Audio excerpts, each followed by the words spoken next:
Mis queridos hermanos, hoy día tenemos la lección 3 de este hermoso folleto, primera y segunda a los Corintios.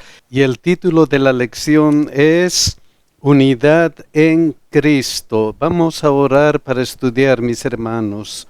Querido Dios que estás en los cielos, te agradecemos por Cristo, porque Él en su inmenso amor nos ha hecho sus hijos.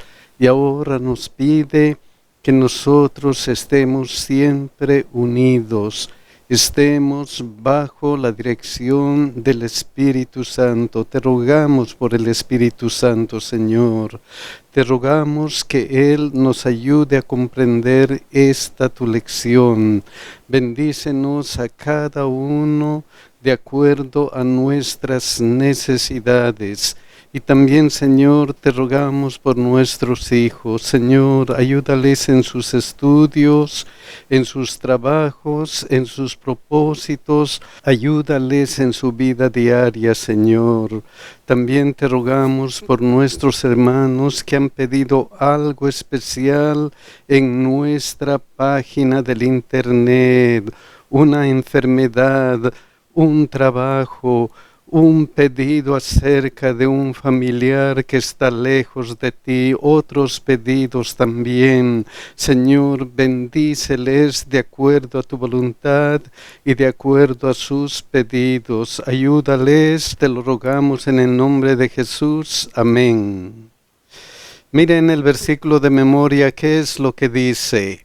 1 Corintios 1:10. Les ruego, hermanos, por el nombre de nuestro Señor Jesucristo, que hablen todos una misma cosa y que no haya entre ustedes divisiones. Antes, estén perfectamente unidos en una misma mente y en un mismo parecer. ¿Qué nos pide Dios? Estén perfectamente unidos en una misma mente y un mismo parecer.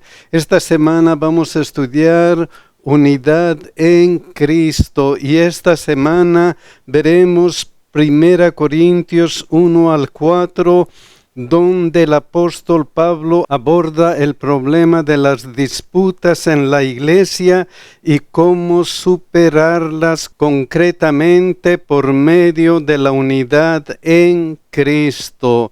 Vamos a ir al primer día que titula El problema de los grupos cerrados en la iglesia. Vamos a ver el versículo de memoria y hay una frase que dice: no haya entre ustedes divisiones. ¿Qué es lo que nos pide? Que no haya divisiones. Esta palabra divisiones es un término griego schisma, que significa división, y en la literatura griega describe ruptura, desgarramiento o fractura de un cuerpo. Entonces, el consejo del apóstol Pablo es que no haya división, que no haya ruptura, que no haya desgarramiento o fractura en la iglesia.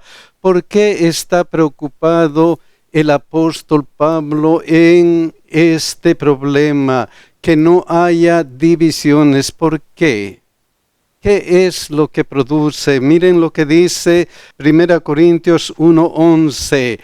Porque he sido informado acerca de vosotros, hermanos míos, por los de Cloé, que hay entre vosotros contiendas. Está preocupado por las divisiones porque hay contiendas. Esta palabra, contiendas, el término griego eris, en la literatura griega significa contienda, rivalidad o espíritu competitivo. Entonces, el resultado, las divisiones generan contienda, rivalidad o espíritu competitivo. destructivo, y las divisiones y las contiendas son un problema grave dentro de la iglesia. ¿Por qué? ¿Por qué es un problema serio? ¿Por qué? Miren lo que dice Gálatas 5, 19 y 20.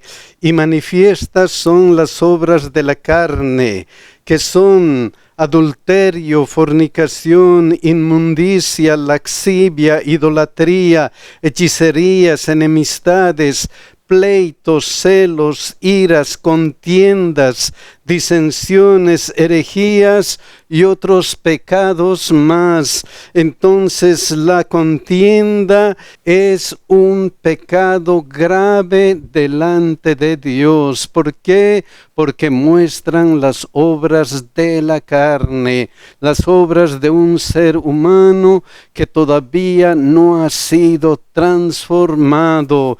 Entonces, el problema es que la contienda aparece junto a pecados graves de la carne. Y este problema era tan serio en la iglesia de Corinto que muchos hermanos incluso tomaron a otros hermanos ante los jueces. Pero eso es en la parte civil. ¿Y qué pasó en la vida espiritual? ¿Qué ocasiona este problema en la vida espiritual? Miren lo que dice 1 Corintios 11, 18, 20, 28 y 29. Pues en primer lugar, cuando os reunís como iglesia, oigo que hay entre vosotros divisiones, y en parte lo creo. Versículo 20. Cuando pues os reunís vosotros, esto no es comer la cena del Señor. Por tanto, pruébese cada uno a sí mismo y coma así del pan y beba de la copa, porque el que come y bebe indignamente sin discernir el cuerpo del Señor, juicio come y bebe para sí.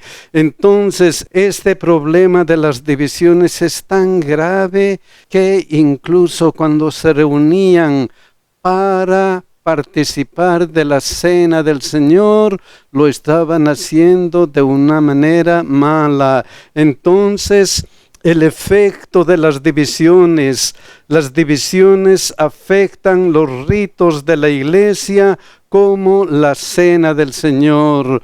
Todo se hace por contienda, por divisiones. ¿Y cuál es la causa de estas divisiones? Miren lo que dice 1 Corintios 1:12. Quiero decir que cada uno de vosotros dice: yo soy de Pablo, y yo de Apolos, y yo de Cefas, y yo de Cristo. ¿Cuál es la causa? En la iglesia de Corinto entonces había grupos que seguían a Pablo, otro grupo a Apolos, otro grupo a Cefas, y otro grupo decía: nosotros somos de Cristo. Entonces la causa de estos problemas de la división es hacer grupos alrededor de líderes humanos en lugar de Cristo. Cristo debe ser el centro de toda la actividad de la iglesia. Debemos unirnos en Cristo. Vamos a ir al segundo día, que titula Centrados en Jesús. Hemos visto que el consejo del apóstol es que no haya división, ruptura, desgarramiento o fractura en la iglesia, que el problema es que la contienda, la división aparece junto a pecados graves de la carne, que el efecto de las divisiones, de las contiendas, es que las divisiones afectan los ritos de la iglesia como la cena del Señor. Entonces el consejo era que no haya entre ustedes divisiones. Antes, estén perfectamente unidos en una misma mente y en un mismo parecer. Para el apóstol Pablo es importante que la iglesia no esté dividida, que no haga grupos de poder, que esté centrado en Cristo. Y por eso él pide, estén perfectamente unidos. El término griego catarizo, que se traduce perfectamente unidos, literalmente significa restaurar, reparar o volver a poner algo en condiciones. Entonces, el apóstol Pablo, al decir estén perfectamente unidos, está diciendo reparen, restauren, vuelvan a poner algo en condiciones, lo que se había roto, lo que se había fracturado. ¿En dónde? En la iglesia. ¿Cómo? Miren lo que dice 1 Corintios 1:9. Fiel es Dios por el cual fuisteis llamados a la comunión con su Hijo Jesucristo, nuestro Señor. Estén perfectamente unidos mediante una comunión con su Hijo Jesucristo, nuestro Señor. ¿Por qué? Porque el apóstol Pablo pide, estén unidos, estén en comunión con Cristo. ¿Por qué? 1 Corintios 12:27, vosotros pues sois el cuerpo de Cristo. ¿Por qué? Porque todos somos el cuerpo de Cristo. No podemos dividirnos. No puede la mano decir, voy a actuar independientemente, o un pie decir, mejor me desprendo del cuerpo. No. Todo tiene que estar perfectamente unido en Cristo. Entonces el pedido es, la iglesia necesita ser restaurada a la comunión íntima con Jesucristo. ¿Por qué? Porque somos el cuerpo de Cristo y miembros cada uno en particular. Aquí se nos pide, estén perfectamente unidos en una misma mente y un mismo parecer. Pero aquí se nos aclara y nos dice que cada miembro tiene diferentes funciones, tiene diferentes dones. Cada miembro tiene algo en particular que ayuda al crecimiento de la iglesia. Por eso, 1 Corintios 1:13 tiene preguntas importantes. ¿Acaso está dividido Cristo? ¿Acaso está dividido Cristo? No. ¿El cuerpo de Cristo también está dividido? No, no debería estar dividido. Otra pregunta importante, ¿fue crucificado Pablo por vosotros? ¿Un hombre ha muerto por ustedes? ¿Quién ha muerto por nosotros? ¿Quién? Jesucristo. Entonces, no estén divididos, porque Cristo no está dividido. Otra pregunta importante que nos lleva al bautismo. ¿O fuisteis bautizados en el nombre de Pablo?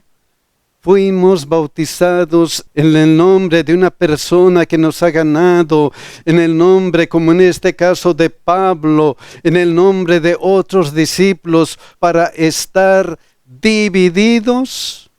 No, en el nombre de quién fuimos bautizados. Miren lo que dice Mateo 28:19. Por tanto, id y haced discípulos a todas las naciones, bautizándolos en el nombre del Padre y del Hijo y del Espíritu Santo. ¿En el nombre de quién? Del Padre, del Hijo y del Espíritu Santo. ¿Están divididos ellos? No. Entonces en la iglesia, en nuestras iglesias, que somos el cuerpo de Cristo, eso debemos evitar las divisiones. Vamos a ir al tercer día que titula Sabiduría y Madurez. Hemos visto que el pedido es: la iglesia necesita ser restaurada a la comunión íntima con Jesucristo. Ahora vamos a ir a 1 Corintios 3:1. Miren lo que dice: de manera que yo, hermanos, ¿a quién está hablando el apóstol? A los hermanos. ¿A los hermanos de dónde? De la iglesia de Corinto. Y en esa iglesia, ¿qué clase de hermanos hay? Igual que en nuestras iglesias, a veces hay dos clases de hermanos. ¿Cuáles son? No pude hablaros como a espirituales, sino como a carnales. Entonces, hay hermanos espirituales y hay hermanos carnales. Y cada una de estas categorías tiene algunas características especiales. Ejemplo, sino como a carnales. ¿Quiénes son los carnales? Como a niños en Cristo. Miren lo que dice esta versión, Nueva Versión Internacional. Yo, hermanos, no pude dirigirme a ustedes como a espirituales, no como a hermanos espirituales, sino como a inmaduros, apenas niños en Cristo. Entonces los hermanos carnales son inmaduros como niños en Cristo. ¿Y qué pasa con los niños en Cristo en relación a las cosas espirituales? Miren lo que dice 1 Corintios 3:2. Os di a beber leche y no vianda, porque aún no erais capaces, ni sois capaces todavía. Esta versión, Dios habla hoy, traduce este versículo de la siguiente forma: les di una enseñanza sencilla. Igual que a un niño de pecho se le da leche en vez de alimento sólido, porque ustedes todavía no podían digerir la comida fuerte. ¿Qué pasa entonces con los hermanos carnales? Son como niños, son inmaduros. Por el contrario, los hermanos espirituales son maduros, han llegado a la madurez espiritual y ellos reciben alimento sólido. ¿Qué otra característica tienen? Miren lo que dice 1 Corintios 3 y 4. Porque aún sois carnales, pues habiendo entre vosotros celos, contiendas y disensiones. Son hermanos, pero todavía no están consagrados a Cristo. Aún son carnales. Y como son carnales, ¿qué tienen? Celos, contiendas y disensiones. En otras palabras, los hermanos carnales causan divisiones en la iglesia. ¿Qué pasa con los hermanos espirituales? Miren lo que dice 1 Corintios 1:10. Os ruego pues, hermanos, por el nombre de nuestro Señor Jesucristo, que habléis todos una misma cosa y que no haya entre vosotros divisiones, sino que estéis perfectamente unidos en una misma mente y en un mismo parecer. Entonces los hermanos espirituales promueven la unidad del cuerpo de Cristo, están perfectamente unidos bajo nuestro Señor Jesucristo. Vamos a ver otra característica. Miren lo que dice 1 Corintios 3:4. Ahora esta parte. ¿No sois carnales y andáis como hombres? Porque diciendo el uno: yo ciertamente soy de Pablo, y el otro: yo soy de Apolos, ¿no sois carnales? Entonces, ¿qué hacen los hermanos carnales? Los hermanos carnales fundamentan su vida en los líderes. En cambio, los hermanos espirituales, ¿qué es lo que hacen? Miren lo que dice 1 Corintios 3, 9 al 11. Porque nosotros somos colaboradores de Dios y vosotros sois labranza de Dios, edificio de Dios, conforme a la gracia de Dios que me ha sido dada. Yo como perito, arquitecto, puse el fundamento y otro edifica encima, pero cada uno mire cómo sobreedifica. ¿Por qué? Porque nadie puede poner otro fundamento que el que está puesto, el cual es Jesucristo. Para los hermanos espirituales, el único fundamento de sus vidas es Cristo y nada más que Cristo crucificado. ¿Qué diferencia? Vamos a ir a otra diferencia. 1 Corintios 1, 11 y 12. Miren lo que dice. Porque he sido informado acerca de vosotros, hermanos míos, por los de Cloé, que hay entre vosotros contiendas. Quiero decir que cada uno de vosotros dice, yo soy de Pablo, y yo de Apolos, y yo de Cefas, y yo de Cristo. Otra vez nombra el apóstol Pablo a los líderes. ¿Por qué? ¿Por qué? Porque los hermanos espirituales se identifican con líderes humanos, creando divisiones. Pero mientras los hermanos carnales crean divisiones, identificándose con los líderes humanos, ¿qué pasa con los hermanos espirituales? Miren lo que dice 1 Corintios 3, 6 al 9. Yo planté, Apolos regó, pero el crecimiento lo ha dado ¿quién? El crecimiento lo ha dado Dios. Así que ni el que planta es algo, ni el que riega, sino Dios que da el crecimiento. Y el que planta y el que riega son una misma cosa, aunque cada uno recibirá su recompensa conforme a su labor, porque nosotros somos colaboradores de Dios y vosotros sois labranza de Dios, edificio de Dios. Entonces, si los hermanos carnales se identifican con líderes humanos creando divisiones, ¿qué pasa con los hermanos espirituales? Reconocen que los líderes son servidores y colaboradores. ¿Colaboradores de quién? Colaboradores de Dios. Lo único que nosotros hacemos es colaborar con Dios, predicar el evangelio que Dios nos ha dado. ¿Qué diferencia entre los hermanos espirituales y los hermanos carnales? Ahora la pregunta es, ¿a cuál de estos dos grupos mi vida refleja? ¿Refleja a los hermanos espirituales o a los hermanos carnales?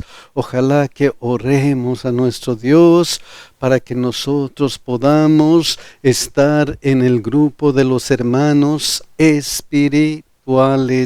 Vamos a pasar al siguiente día que titula un servicio como el de Cristo. Vamos a ir a 1 Corintios 4:1. Miren lo que dice. Así pues, téngannos los hombres por servidores de Cristo. Miren lo que dice esta versión. Dios habla hoy. Ustedes deben considerarnos simplemente como ayudantes de Cristo. ¿Qué son los líderes? Solamente son ayudantes de Cristo, servidores de Cristo. Entonces, El cristiano es un servidor bajo la autoridad de Cristo. Cristo es nuestro guía. ¿Qué más? Y administradores de los misterios de Dios. Esta versión dice encargados de enseñar los designios secretos de Dios. Entonces, ¿qué es el cristiano? El cristiano es un administrador, no es un dueño, sino es un administrador de los designios de Dios. Entonces, si el cristiano es un servidor bajo la autoridad de Cristo, administra lo que Cristo le dice que haga, ¿qué debe hacer el cristiano? ¿Cómo debemos vivir? Miren lo que dice 1 Corintios 2:16, porque ¿quién conoció la mente del Señor? ¿Quién le instruirá? Y miren la respuesta del apóstol Pablo, mas nosotros tenemos la mente de ¿quién? La mente de Cristo. ¿Cómo debemos reflejar esto que dice, tenemos la mente de Cristo? Miren lo que dice Filipenses 2:5-8.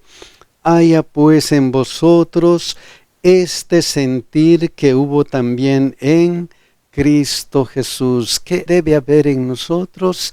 El mismo sentir que tuvo ¿quién? Cristo. Por eso el apóstol Pablo dice, mas nosotros tenemos la mente de Cristo. Tenemos el mismo sentir que Cristo tuvo. ¿Y cuál es el sentir que Cristo tuvo? ¿Cuál?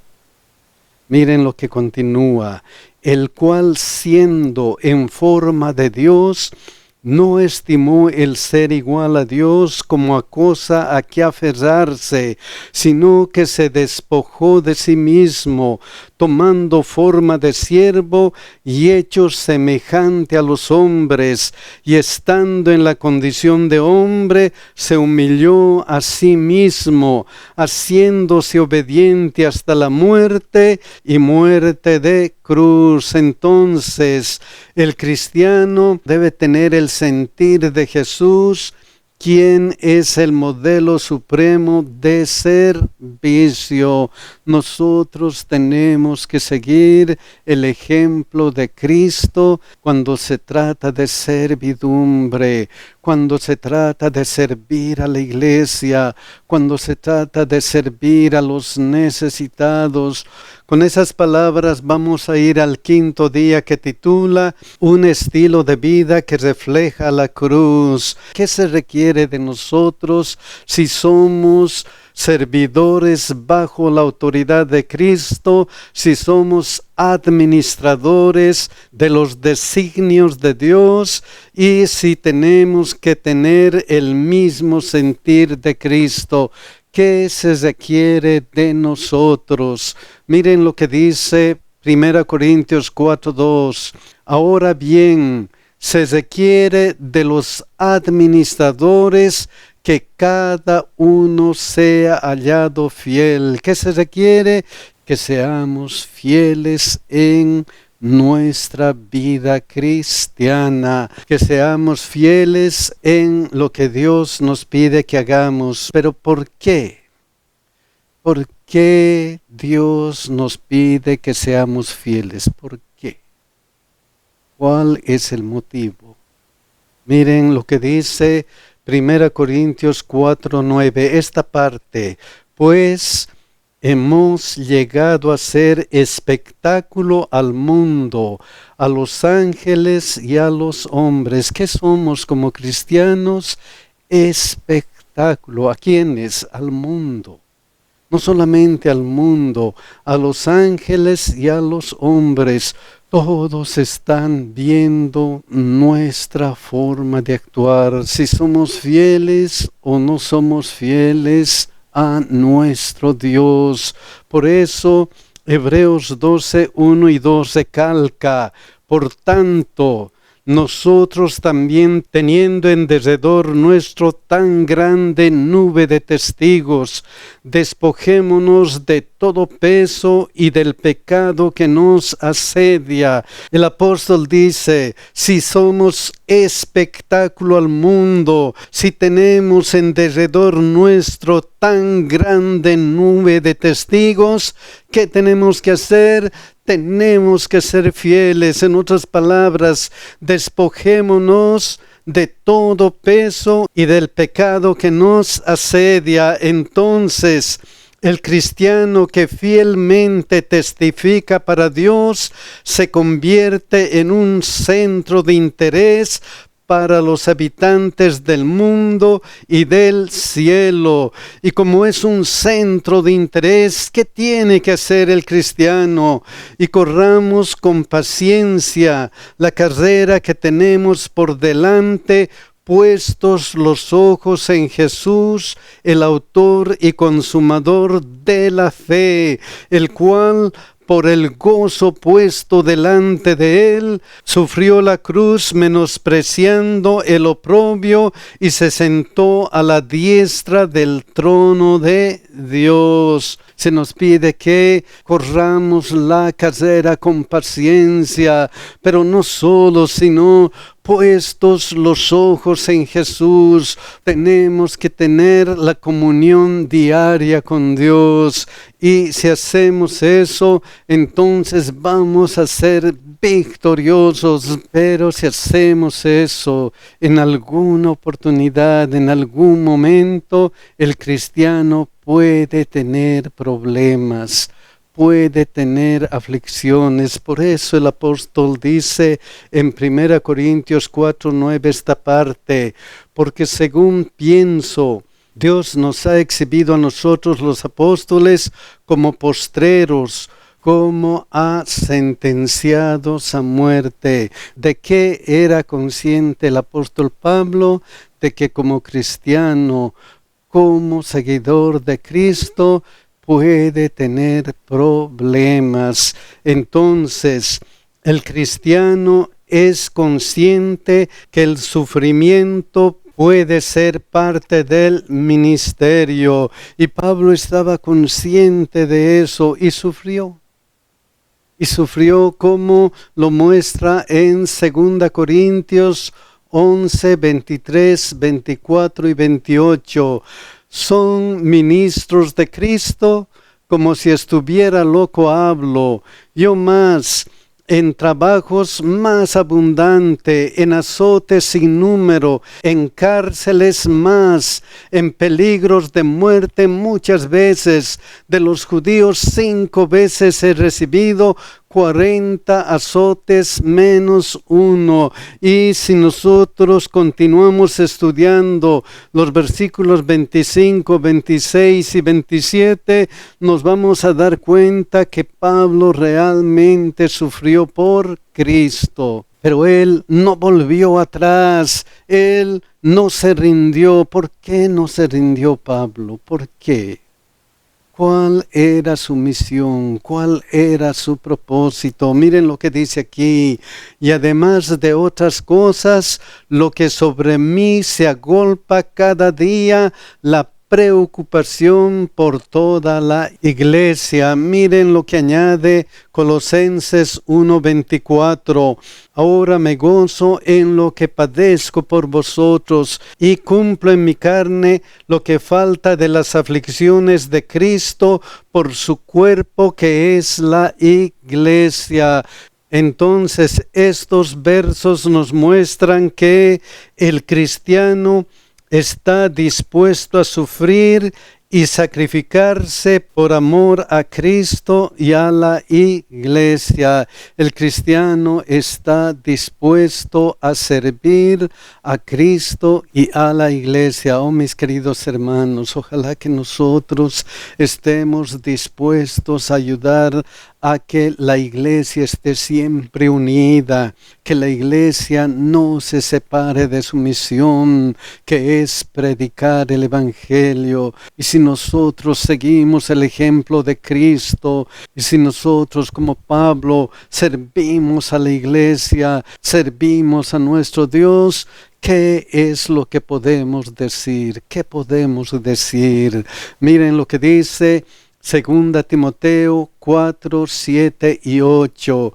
He peleado la buena batalla, he acabado la carrera, he guardado la fe. Por lo demás me está guardada la corona de justicia, la cual me dará el Señor juez justo en aquel día, y no solo a mí, sino también a todos los que aman su venida.